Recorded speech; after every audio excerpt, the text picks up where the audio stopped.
Coba deh, Anda tanya Siri atau Alexa gitu ya. Siapa sih Alexander Hamilton? Pasti dijawab, oh negarawan, bapak pendiri Amerika. Fakta aja gitu. Iya, data mentah ya. Nah, tapi pas dengar Lin-Manuel Miranda ngebawain kisahnya, wah, itu beda banget. Kita jadi kayak ngerasa gitu ya, ambisinya, perjuangannya. Beda kan rasanya? Beda jauh, yang satu informasi, yang satu lagi koneksi emosi. Nah, persis. Dan itulah inti pembahasan kita kali ini nih dari sumber-sumber yang Anda bawa. Di zaman mesin makin pinter ngolah data, kenapa justru skill manusiawi kayak persuasi, cerita, empati, malah jadi makin penting ya? Katanya sih tak tergantikan. Kita coba gali lebih dalam deh. Iya, benar banget. Dan ini penting ya, bukan berarti kita mau lawan mesin, nggak gitu. Tapi lebih ke gimana caranya kita mengasah sisi unik kita sebagai manusia. Sumber-sumber ini nunjukin ada pergeseran nilai skill gitu, bukan cuma teknis doang sekarang. Oke. Kita mulai dari sini deh. Ada konsep menarik nih. Rata-rata sudah berakhir. Maksudnya gimana tuh? Katanya di era AI, jadi biasa aja itu udah nggak cukup. Perlu skill yang melengkapi komputer, bukan nyaingin. Bener gitu? Betul.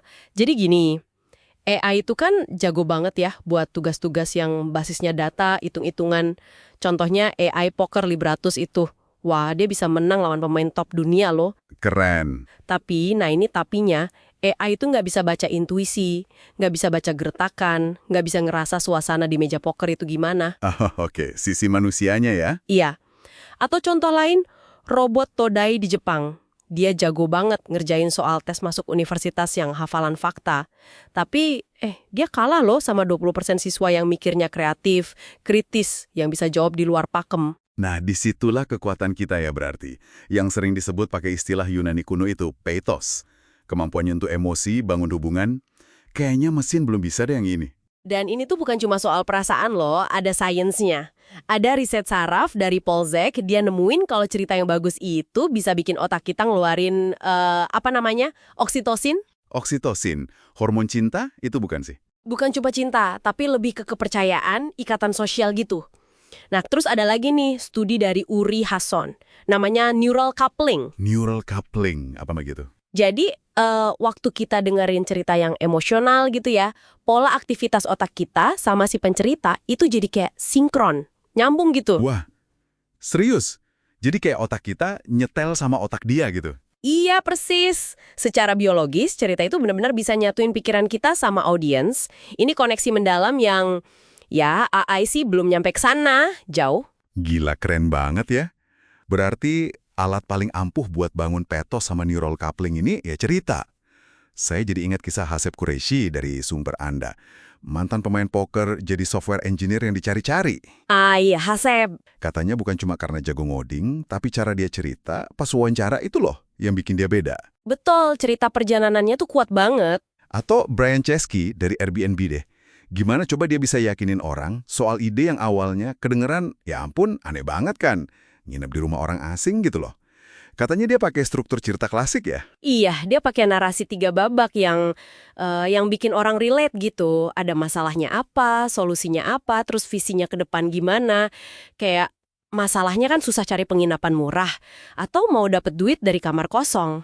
Oke. Solusinya ya platform Airbnb itu, visinya ya jadi komunitas global. Nah, yang menarik dari Qureshi, Chesky, dan banyak komunikator hebat lain itu ada polanya loh.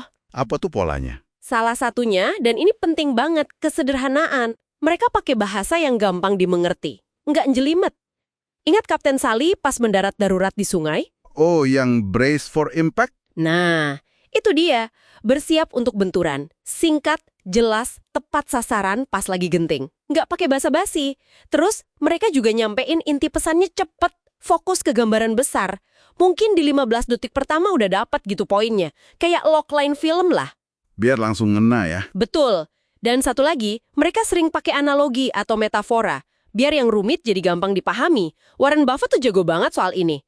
Atau Steve Jobs yang bilang komputer itu sepeda untuk pikiran. Masuk akal. Bikin tuh belayang jadinya. Nah, selain cerita, empati juga nih kayaknya jadi kunci banget ya. Contoh, si Sharon, desainer produk yang sampai nyobain pakai produk inkontinensia dewasa itu. Iya, itu gokil sih. Dia beneran nyoba sebulan penuh. Itu kan totalitas banget ya. Dia nggak cuma ngebayangin, tapi beneran ngerasain apa yang dialami pelanggannya. Pasti beda banget hasilnya. Jelas beda. Dan empati kayak gitu tuh sering jadi pemicu kreativitas. Kreativitas kan seringnya soal nyambung-nyambungin titik yang kelihatannya nggak nyambung, ya kan? Kayak Steve Jobs, dia iseng belajar kaligrafi, ternyata ilmunya kepake buat desain antarmuka Mac yang keren itu. Atau Andrew Stanton di Pixar, dia gabungin pengalaman lihat akuarium sama pengalaman jadi ayah baru, jadilah Finding Nemo. Wah, iya juga ya, nyambungin hal-hal beda. Kuncinya yaitu kita perlu terpapar ide baru, pengalaman baru. Keluar dari zona nyaman kita dikit lah. Coba deh Anda pikir, ada nggak bidang lain di luar kerjaan Anda sekarang yang mungkin bisa kasih ide baru? Menarik buat dipikirin tuh. Tapi ya gitu, nguasain komunikasi, empati, cerita ini kan nggak gampang ya. Banyak loh orang yang takut ngomong di depan umum. Bahkan orang sukses kayak Warren Buffett aja dulu katanya gitu. Banget, itu wajar banget kok. Kenapa ya bisa gitu? Akarnya tuh dalam. Dari kebutuhan dasar kita buat diterima di kelompok sosial. Takut dijudge, takut salah ngomong, takut nggak disukain. Bener juga sih. Terus gimana dong ngatasinnya? Kuncinya itu bukan nekan rasa takutnya. Soalnya biasanya malah makin menjadi. Yang lebih efektif itu reappraisal. Mengubah cara kita mandang rasa gugup itu. Maksudnya?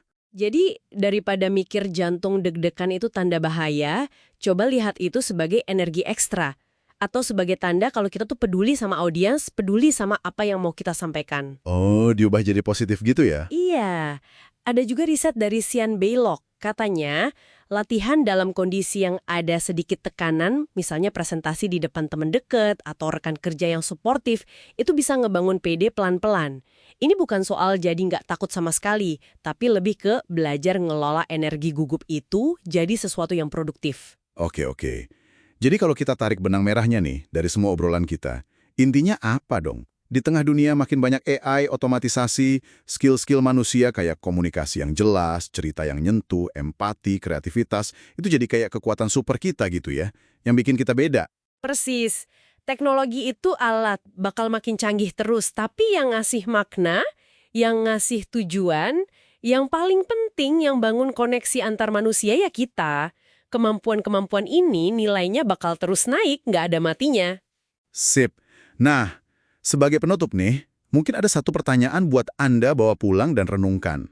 Apa sih ide atau cerita unik Anda yang sebenarnya pengen banget Anda bagiin? Dan gimana caranya ngasah skill komunikasi Anda, entah itu cerita, persuasi, atau empati, biar ide itu bisa keluar, bisa nyampe, dan mungkin bikin dampak yang bahkan belum Anda bayangin sebelumnya?